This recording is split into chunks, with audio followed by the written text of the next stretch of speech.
하나님의 말씀 이사야 55장 1절에서 3절 말씀입니다. 이사야 55장 1절에서 3절 말씀입니다. 하나님의 말씀을 들으십시오.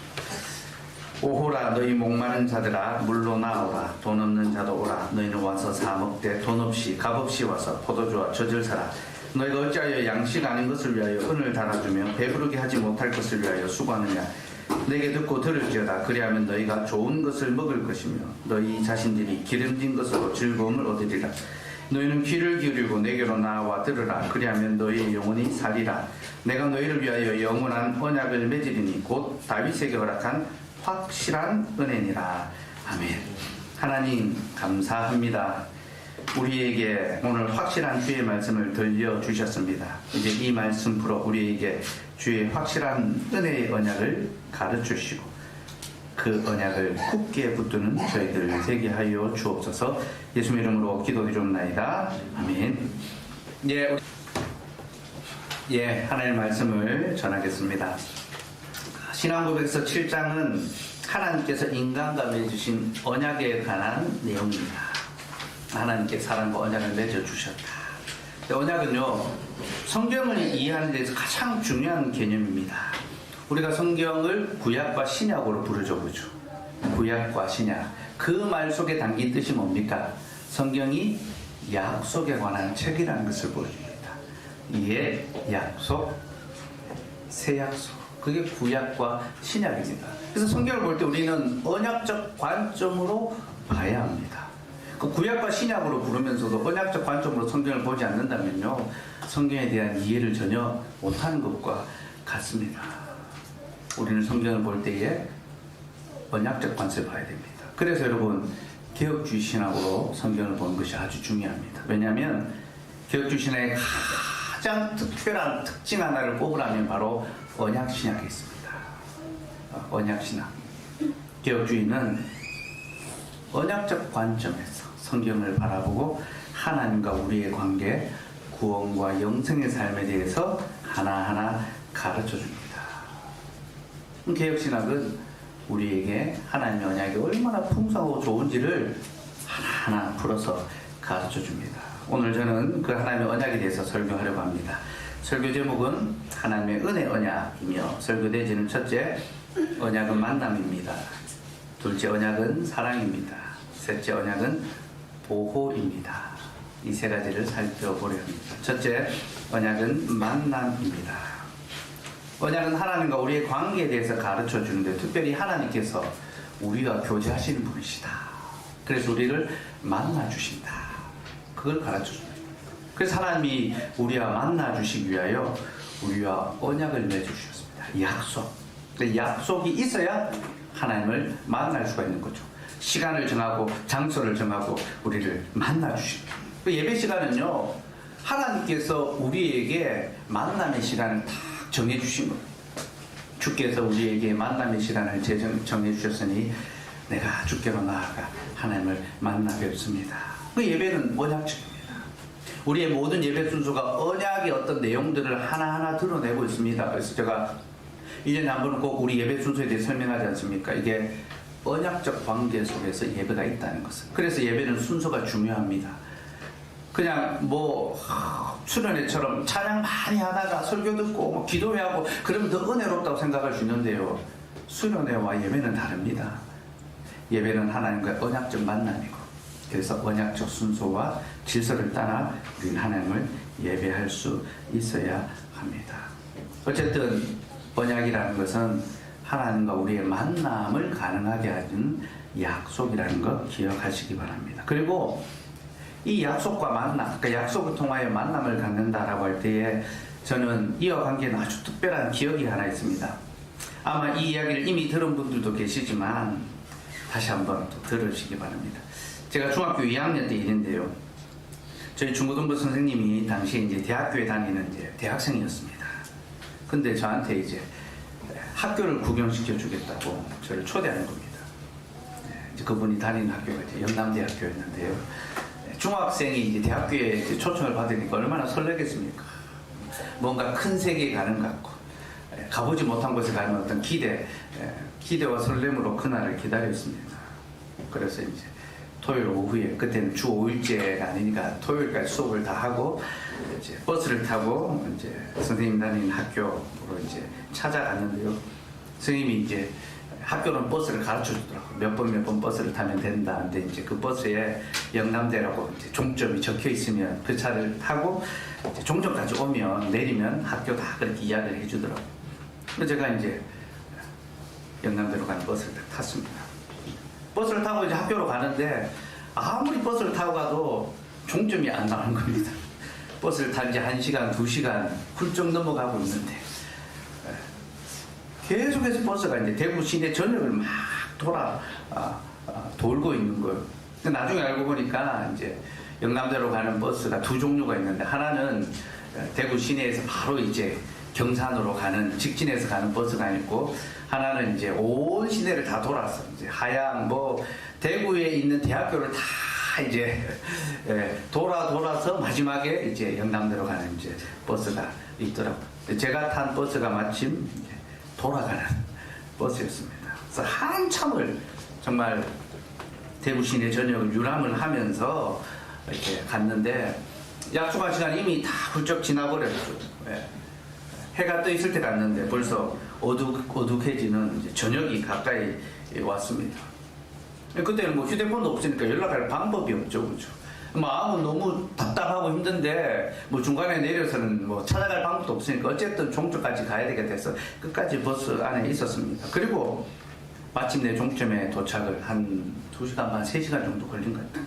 종점에 도착해서 이제 내렸는데 이제 깜깜해지고 있습니다, 날이. 그래서 마음이 얼마나, 그 깜깜해지는 날씨가 제 마음을 표현하는 거죠.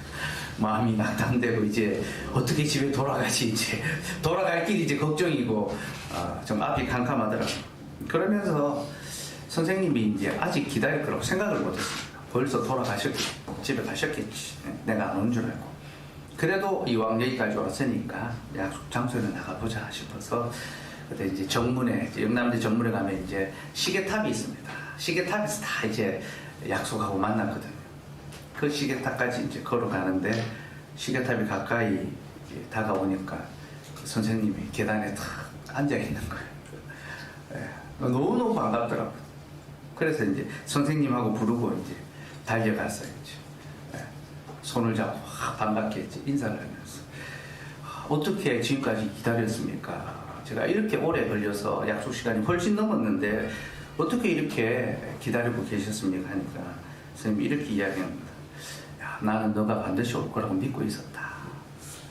근데 그 말이 저한테 그렇게 잊을 수 없는 위로와 감동을, 그래서 누가 늦게 오면 이제 제가 못 올 줄 알았다.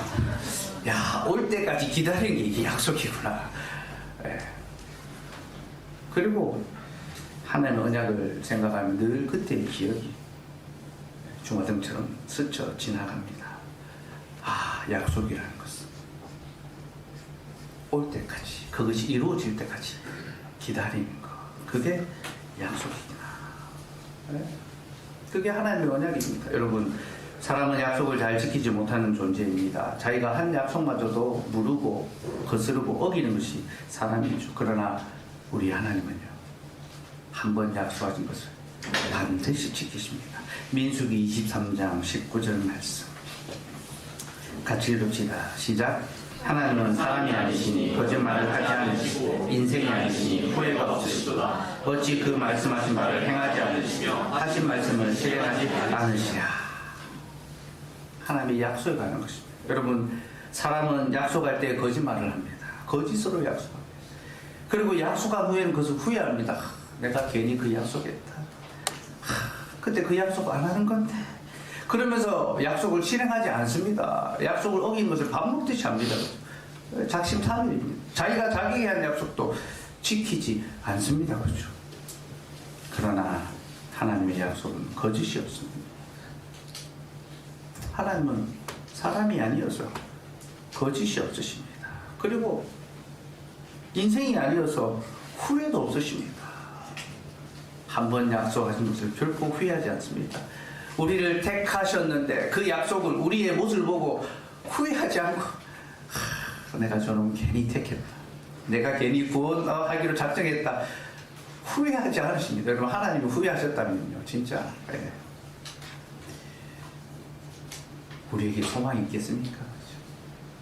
하나님의 부르심에는 후회하심이 없으십니다. 그리고 그 약속하신 바를 실행하십니다. 그것이 자신에게 손해가 나더라도 우리가 약속한 다음에 그 약속이 나에게 손해가 날 때 우리는 실행하지 않으려고 합니다. 그러나 하나님은 그 약속이 자신에게 손해가 나더라도 그것을 반드시 실행하십니다. 이것이 하나님의 약속입니다.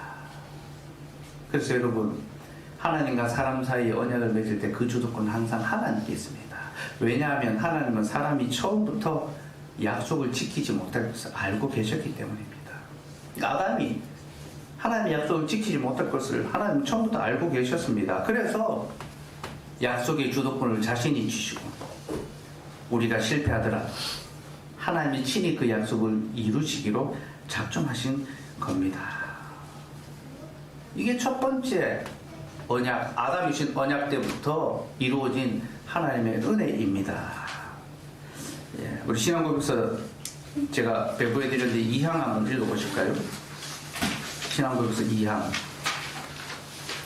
같이 읽읍시다. 시작. 하나님께서 인간과 맺으신 첫 번째 언약은 행위 언약이다. 이 언약에는 완전하고 인격적인 순종을 조건으로 아담과 그의 후손에게 생명을 약속하셨다. 자, 하나님이 사람을 맺은 첫 번째 언약을 행위 언약으로 부릅니다. 왜 이 언약을 행위 언약으로 부를까요? 아담의 행위에 따라 그 결과가 결정되기 때문이죠. 아담이 하나님의 약속을 지키면 생명을 얻고 어기면 죽습니다. 그래서 행위 언약이라고 부릅니다. 근데 여러분 행위 언약이라고 했어요. 사람이 행위를 통하여 구원을 받을 수 있다는 것을 가리키는 것이 아닙니다. 보통 행위 언약을 행위로 말미암아 구원 얻는 것으로 이해하는 분들인데 잘못된 이해입니다. 하나님이 아담에게 계명을 주실 때 그는 아직 범죄하기 전이었습니다. 그래서 아직 구원이 필요 없습니다. 그렇죠? 구원이 필요 없는 존재였습니다. 상태였습니다. 그럼 아담에게 무엇이 필요했습니까? 하나님이 그에게 주신 생명과 복을 유지하는 것, 계속 누려가는 것이 그에게 필요했죠. 바로 그것을 위하여 하나님은 순종의 삶을 요구하신 겁니다. 하나님은 인간이 처음부터 어떤 구원 얻는 어떤 행위를, 그런 약속을 지킬 수 없다는 것을 다 알고 계셨기 때문에 처음부터 은혜 가운데 언약을 맺어 주셨습니다. 그래서 사람이 행위로 말미암아 구원을 얻는 것이 아니라 순종을 통하여 하나님께서 주신 생명과 복을 잃어버리지 않도록 그것을 계속 누리며 살아갈 수 있도록 그렇게 언약을 맺어 주신 겁니다. 그런데 그것마저 인간은 지키지 못했죠. 그래서 하나님께서 우리의 구원과 또 우리가 구원 안에서 살아가는 그 모든 삶의 공감을 누릴 수 있도록 은혜 언약으로 우리에게 긍휼을 베풀어 주신 겁니다. 어쨌든 아담은 하나님과 행위 언약을 하나님 아담에게 행위 언약을 맺어 주셨고, 그리고 이 행위 언약은 아담이 받았던 첫 번째 언약이 유일합니다. 첫 번째 맺었던 언약만이 행위 언약이고 그 다음부터는 전부 다 은혜 언약에 들어갑니다. 그럼 어떤 사람들은 율법을 가리켜서 행위 언약으로 규정하기도 합니다. 여러 조건과 조항들 지켜야 될 명령들이 있으니까 이건 행위 언약이다라고 그렇게 생각하는데요. 율법은 행위 언약이 아닙니다. 은혜 언약입니다. 왜 그렇습니까? 율법이 배포된 시점 때문이죠. 하나님께서는 이스라엘을 출애굽시킨 다음에 율법을 배포하셨습니다. 이 말은 그들을 구원하신 후에 그들에게 율법을 주셨다는 거죠. 그런데 이스라엘 백성들은 율법을 지켜서 구원을 받는 것이 아니라 이미 구원을 받았기 때문에 율법을 지키는 삶으로 부름을 받은 겁니다. 그래서 율법은 은혜 언약입니다. 그리고 이 율법은 하나님께 감사하며 살아갈 수 있는 기회를 얻은 겁니다. 하나님께서는 구원받은 자들이 하나님께 감사하며 살아갈 수 있도록 율법의 규례를 주셨고 그 율법에 순종함으로 우리는 하나님께 감사하는 삶을 살아가게 됩니다. 그래서 하이델베르크 요리문답에서는 십계명을 구원 얻은 자의 감사의 삶으로 규정합니다. 구원 얻은 자가 어떻게 하나님께 감사하며 살아가는가? 십계명을 지켜 행함으로. 우리가 지금 예배 때마다 십계명을 하나씩 살펴보고 있는데요. 그 계명의 내용이 무엇입니까? 하나님과 이웃을 사랑하는 삶의 적극적인 실천이 그 속에 담겨 있지 않습니까? 곧 구원 얻은 자로서 하나님께 감사하며 살아갈 수 있는 기회가 주어진 것이 바로 율법과 계명입니다. 그래서 첫 번째 언약만이 행위 언약이고 그 다음부터 주어지는 모든 언약은 은혜 언약입니다. 그리고 하나님께서 사람에게 이렇게 은혜 언약을 맺어주신 것은 사람 안에는 도무지 언약을 지킬 능력이 전혀 없기 때문이죠. 사막 우리 한번 보실까요? 사막 읽읍시다. 시작. 타락으로 인간은 이 언약을 통해 스스로 생명을 얻을 수 없게 되었기에 주님께서는 일반적으로 은혜 언약이라 불리는 두 번째 언약을 세우기를 기뻐하셨다. 이 언약으로 하나님께서는 죄인에게 예수 그리스도로 말미암아 생명과 구원을 조건 없이 제시하시고 그들이 구원을 받도록 믿음을 요구하시고 생명으로 예정된 모든 이들에게 성령을 주셔서 그들이 자발적으로 믿고자 하며 또 믿을 수 있게 만드시겠다고 약속하셨다. 인간 안에 스스로 생명을 얻을 수 있는 능력이 하나도 없기 때문에 하나님의 언약의 요구를 지킬 수 있는 그런 능력이 없기 때문에 하나님께서는 두 번째 언약, 은혜 언약을 세우시고 이 언약을 통하여 죄인들에게 예수 그리스도로 말미암아 생명과 구원을 조건 없이 제시하시고 구원을 받을 수 있도록 믿음을 허락하신다는 겁니다. 네? 성령을 우리에게 주셔서 우리가 자발적으로 믿을 수 있도록 만들어주신 이것이 하나님의 약속입니다. 네. 사랑 여러분, 하나님은 언약을 통하여 우리와 만나 주기를 작정하셨고 우리가 그 언약을 깨트림으로 하나님과 만날 수 없는 관계가 되어버렸는데 하나님 그 즉시 우리에게 은혜로 다시 언약을 수립해 주시고 우리가 값없이 아무 자격 없이 하나님을 만날 수 있도록 은혜로 우리를 그 은혜의 보좌 앞으로 불러주십니다. 그 은혜의 언약 덕분에 우리가 오늘 이 자리에 이르렀고 이 시간 하나님의 약속대로 하나님을 만나는 복과 영광을 누리고 있습니다. 그러니 여러분 하나님을 만날 때마다 항상 하나님은 우리에게 주신 이 은혜의 언약을 기억하시기 바랍니다. 둘째로 언약은 사랑입니다. 여러분 약속이라는 것은요 그 사람의 성향을 보여줍니다. 곧 어떤 사람이 누군가의 약속을 맺는 것을 통해서 그 사람이 어떤 사람, 그 사람의 됨됨이가 무엇인지를 알 수 있습니다. 하나님의 언약은요 우리에게 하나님의 속성, 하나님 어떤 분이신지를 가르쳐 줍니다.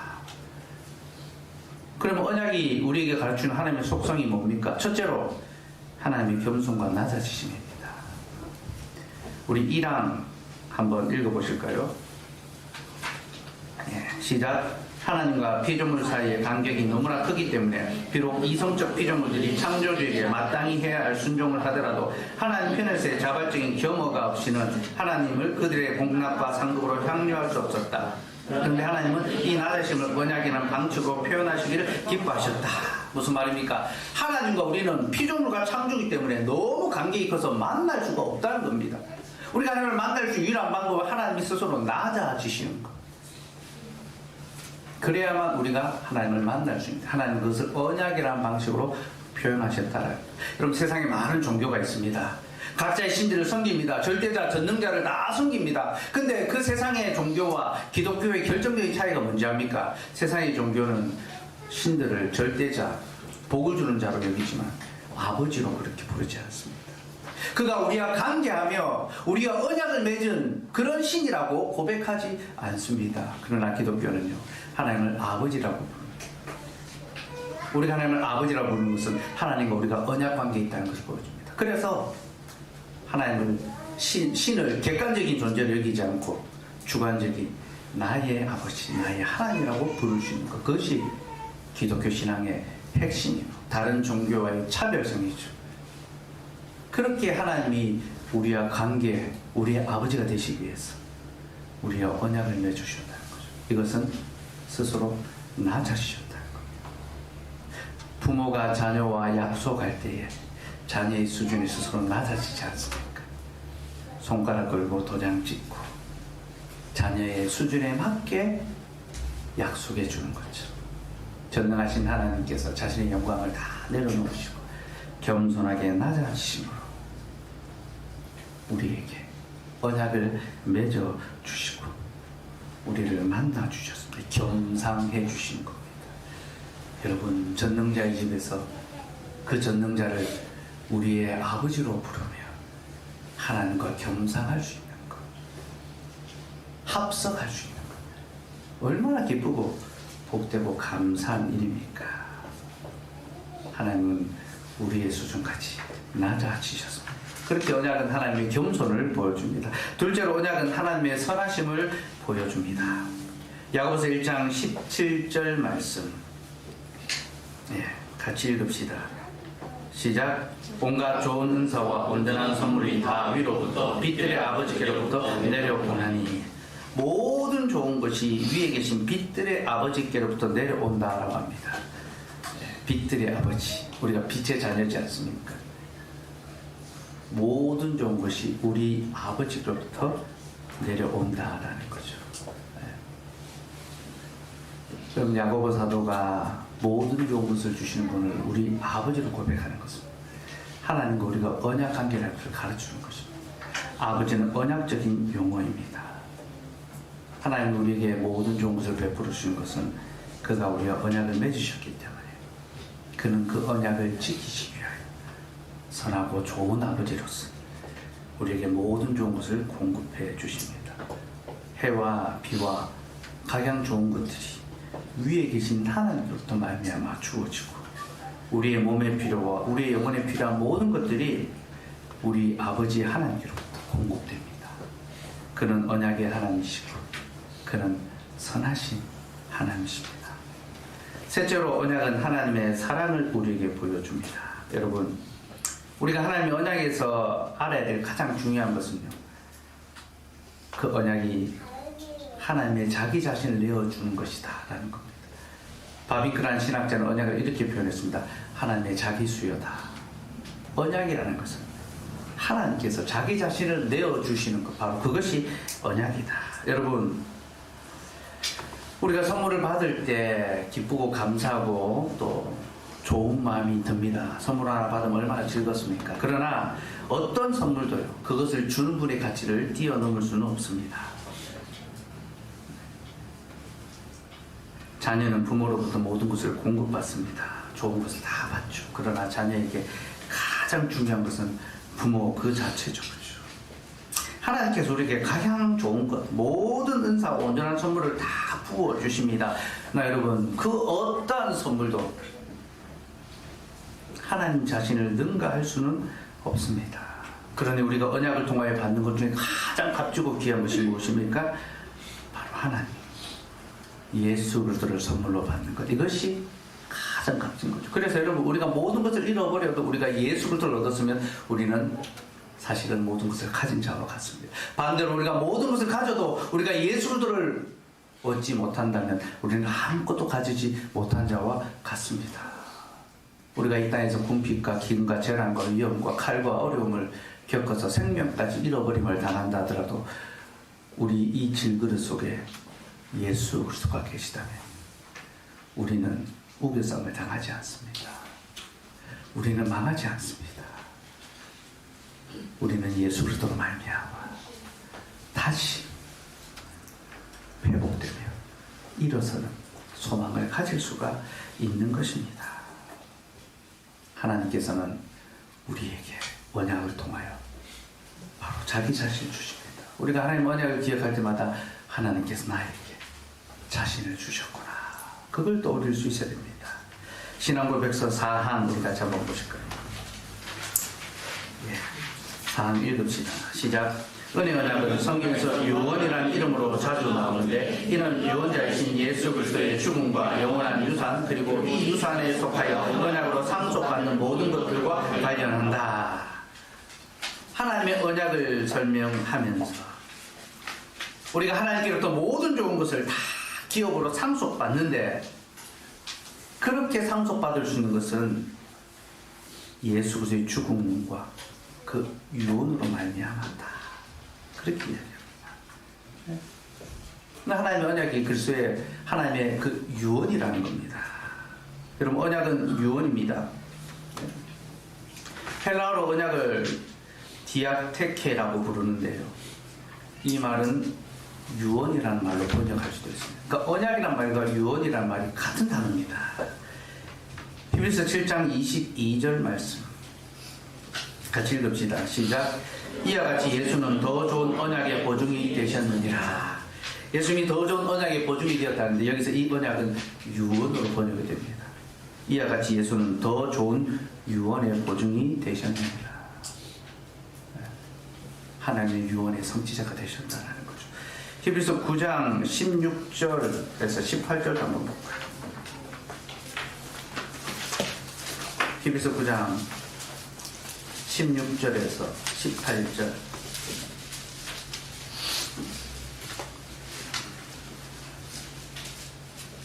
같이 읽읍시다. 시작. 유언은 유언한 자가 죽어야 되나니 유언은 그 사람이 죽은 후에야 유효한 유언한 자가 살아있는 동안에는 효력이 없느니라. 이러므로 첫 언약도 피 없이 세운 것이 아니니 유언은 유언한 자가 죽어야 된다라고 했습니다.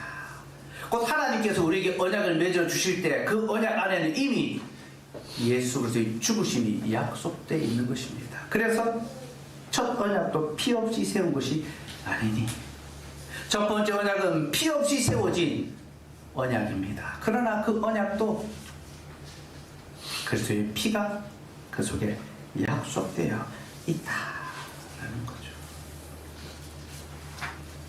그게 우리가 받은 언약입니다. 하나님의 언약은 하나님의 유언입니다. 그 유언은 예수 그리스도의 그 죽으심이 약속되어 있습니다. 여러분, 하나님의 언약의 유언이라는 것을 우리에게 보여주는 것이 무엇입니까? 첫째는요, 이것의 확실한 성취를 보여줍니다. 유언은 반드시 지켜집니다. 다른 말은 지키지 못해도 유언은 지키려고 합니다. 그래서 청개구리 그 엄마의 유언이 있잖아요. 그 부모의 말을 듣지 않는 청개구리도 엄마의 유언은 지킨다. 유언이란 말은 반드시 지켜진다는 것입니다. 그리고 언약과 유언이 같은 말로 쓰였다는 것은요, 이 언약이 처음부터 죽음을 담보로 체결됐다라는 것을 보여주는 거죠. 하나님은 처음 언약을 맺으실 때부터 우리에게 자기의 생명을 주기로 약속하셨습니다.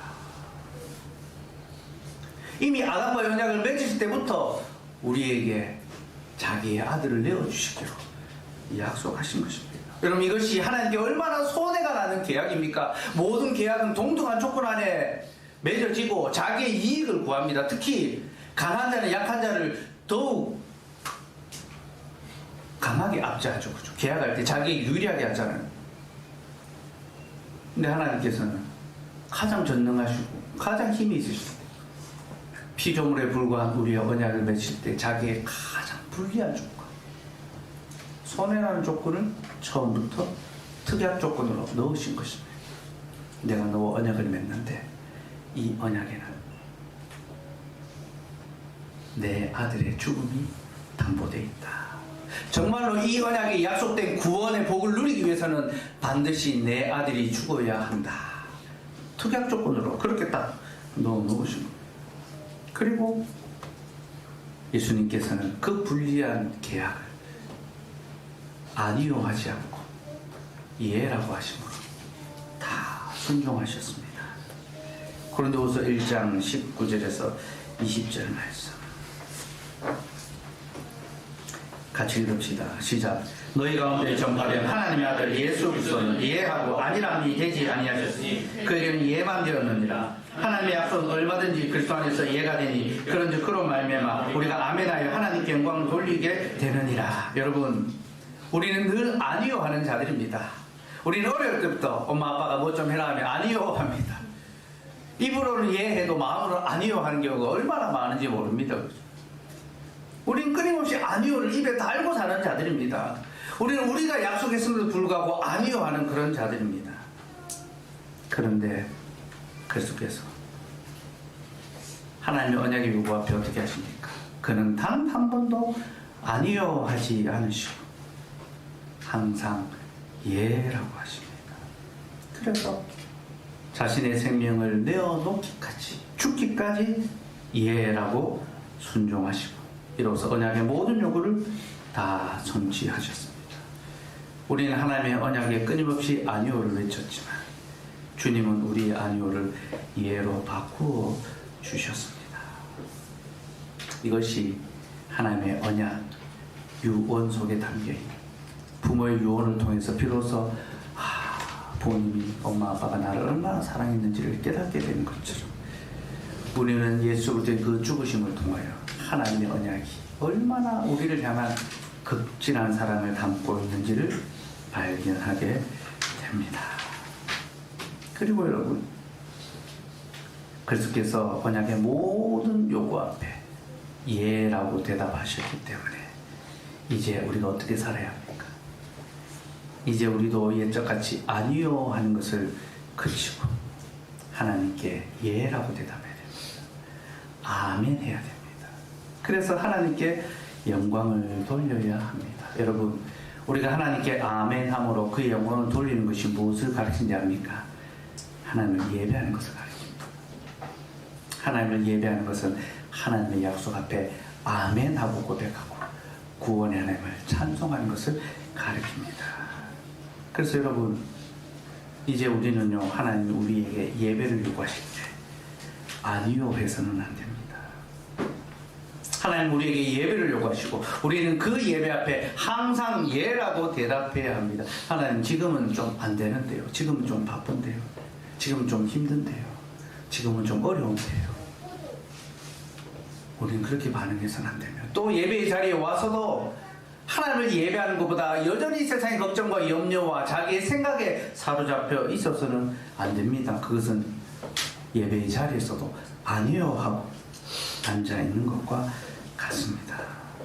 사랑하는 여러분, 우리는 하나님을 예배하는 데서 항상 예라고 대답해야 됩니다. 우리의 형편이, 우리의 상황이, 우리의 현실이 어떠하든지 간에 우리는 항상 하나님을 예배하며 예라고 고백해야 되고 또 이는 곧 우리에게 있어서 예배하는 것보다 더 귀한 일이 없다는 것을 말합니다.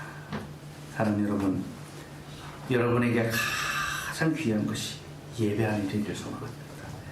그래서 여러분의 모든 수고와 삶의 모든 열심이 예배하는 것으로 맞춰지기를 바랍니다.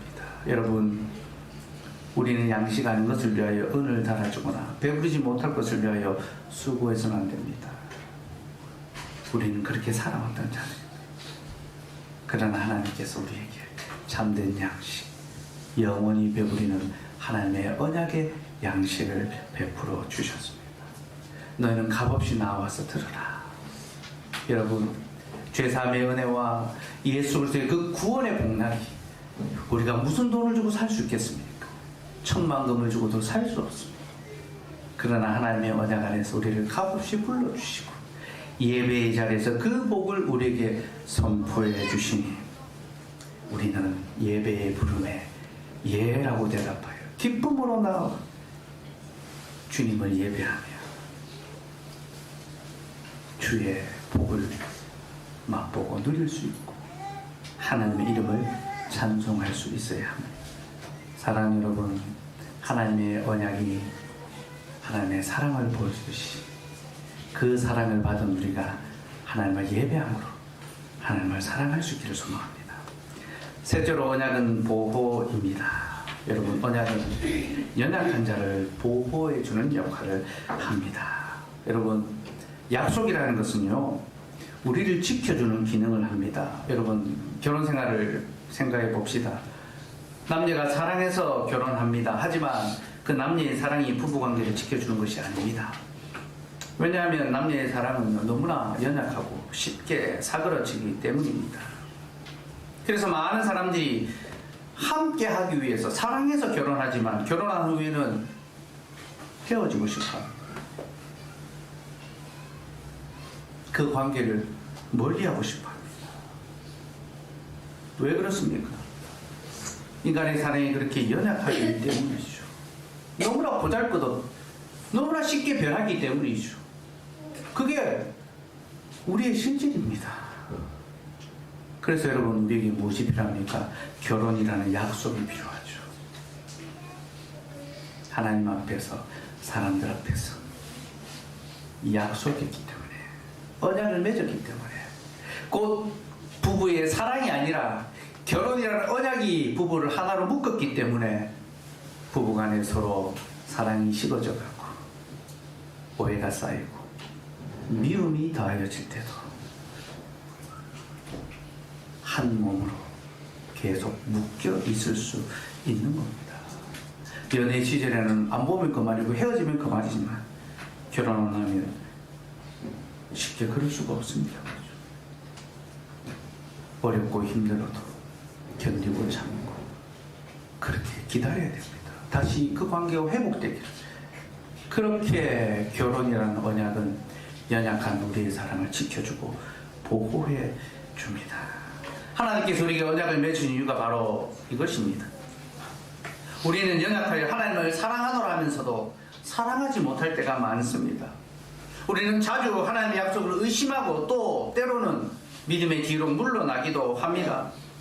우리는 사탄과 세상의 유혹에 빠져 허덕이기도 하고 비참한 죄의 그 상태에 빠져서 한참을 헤어나지 못할 때도 있습니다. 우리 속에 아무런 소망이, 아무 선한 것이, 아무 빛의 가능성이 보이지 않는 그런 때도 있습니다.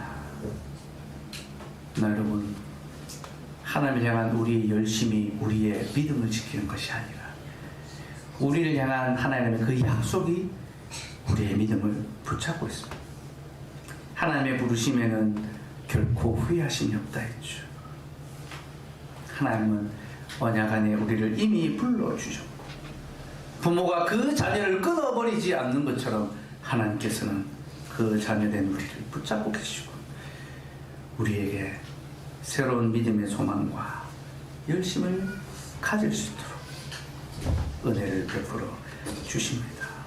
사랑하는 여러분, 이렇게 하나님의 언약은 우리를 안전하게 지키고 우리가 어떠한 형편에 처하든지 하나님을 소망하며 하나님께로 다시 나아갈 수 있는 용기를 베풀어 줍니다.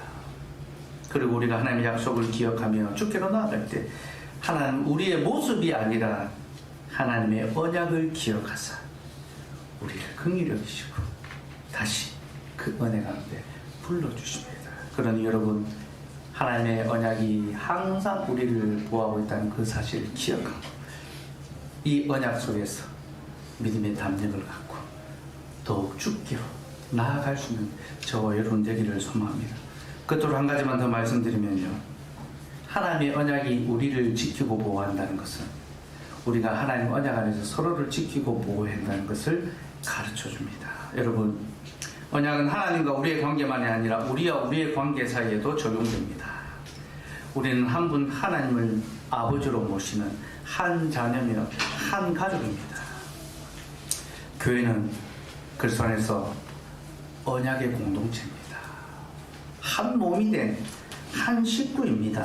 그래서 주님이 우리를 지켜주시는 것처럼 우리도 서로를 지킬 수 있어야 합니다. 여러분, 성경은 언약 안에 한 식구된 자들이 어떻게 서로를 지켜야 하는지를 계속 가르쳐 줍니다. 그럼 가인이 아벨을 죽이고 난 다음에 하나님이 가인에게 아벨에 대해서 물었습니다. 그때 가인이 뭐라고 합니까? 내가 내 동생을 지키는 자니까. 여러분, 이 말은 언약적 관계를 보여줍니다. 가인은 아벨을 지키는 자였습니다. 그러나 그는 그 언약 관계를 깨뜨렸습니다. 그리고 지키는 것을 거부해버리죠. 결국 그는 하나님의 보고를 받지 못합니다. 하나님의 약속 안에서 지체 한 명을 지키고 그 일에 열심을 다하는 사람이 하나님의 보호와 돌봄과 은혜를 받게 될 것입니다. 성경에 이런 내용들이 너무나 많이 나옵니다. 여러분 창세기 14장에 보면요, 아브라함이 포로로 끌려갔던 조카 롯을 구하기 위해 전쟁에 나서는 장면이 나옵니다. 여러분, 아브라함이 왜 롯을 구하러 갔을까요? 단순히 조카여서 갔을까요? 그렇지 않습니다. 롯이 아브라함의 언약 안에 속한 자였기 때문입니다. 비록 롯이 자신을 떠나갔지만, 집 나간 탕자지만 그는 여전히 하나님의 언약 안에 있는 하나님의 백성이었습니다. 그래서 잃어버린 양 한 마리를 찾기 위하여 아브라함이 목숨을 걸고 전쟁에 나아갔던 것입니다. 이것이 잃어버린 양 한 마리를 찾아오시는 우리 주님의 모습입니다. 근데 여러분, 아브라함이 그 전쟁에 나설 때 혼자 가지 않았습니다. 집에서 길리운 자 318명을 데리고 갔죠.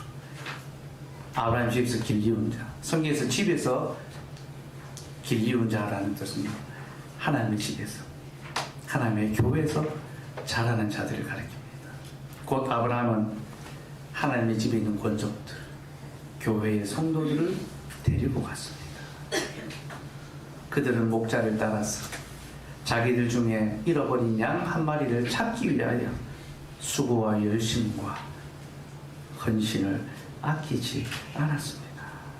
사랑하는 여러분, 이것이 바로 언약 안에 살아가는 성도의 삶입니다. 성도는 하나님의 언약 안에서 하나님의 보호심을 받는 동시에 서로를 보호하는 일에 기꺼이 헌신합니다. 형제의 아픔이 무엇인지를 돌아보고, 형제의 필요가 무엇인지, 누가 믿음의 뒤로 물러나고 있는지, 누가 어려움에 처해 있는지 살펴보고 서로 붙잡고 서로 돕고 그 필요를 채워줍니다. 이것이 언약 공동체의 복되고 아름다운 삶의 모습입니다. 저는 예전에 이 아브라함의 이야기를 설교하면서 우리 교회가 그렇게 서로 돌아보는 교회가 되기를 소망한다, 그렇게 말씀을 나누었습니다. 누군가 한 사람 잃어버림을 당했을 때 우리가 함께 가서 붙잡아주고 도와주고 다시 불러오는, 그렇게 자기 자신만이 아니라 우리가 함께 믿음 생활을 해갈 수 있는 그런 언약 공동체를 세우면 좋겠다라고 그렇게 설교했습니다. 그로부터 6년의 시간이 흘렀습니다. 과연 얼마나 그렇게 하고 있는가 돌아보니 참 마음의 부끄러움과 또 민망함이 많이 듭니다. 여러분, 우리가 하나님의 언약 안에서 서로를 지키지 않는데 어찌 하나님께서 우리를 언약 가운데 지켜주시겠습니까? 다시 열심을 내도록 합시다. 하나님의 언약이 우리를 어떻게 보호하는지를 기억하고, 이제 우리도 서로에게 든든한 언약의 후견에 동역자가 되어서 서로를 돌아오고 서로를 지키고 서로를 섬기는 그 일에 함께 헌신해 갈 수 있는 그런 저희가 되고, 그래서 광장로교회가 말과 혀로만이 아니라 참으로 하나님의 언약 공동체로서 함께 지어져가는 복된 교회 되기를 간절히 소망합니다. 기도하겠습니다. 하나님,